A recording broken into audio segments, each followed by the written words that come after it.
Hi అండి. మనం చీపురును, చేటను లక్ష్మీ స్వరూపాలుగా భావిస్తాము. వాటికి పూజలు కూడా చేస్తూ ఉంటాము.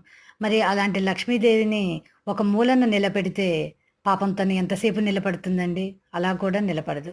సరే, కొసలు ఖరాబయితున్నాయి కదా అని తన తలని కిందికి పెట్టి కొసలను పైకి పెడతాము. అలా మాత్రం తలకిందులుగా ఎంతసేపని ఉంటుందండి? సరే, అలాగ గూడా కాదు.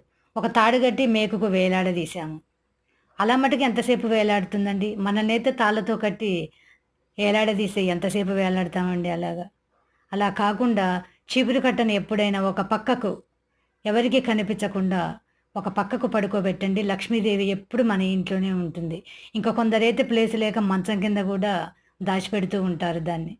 తనని మంచం కింద పెట్టి మనం మంచం పైన పడుకుంటే ఎలా ఉంటుందండి లక్ష్మీదేవి ఇంట్లో?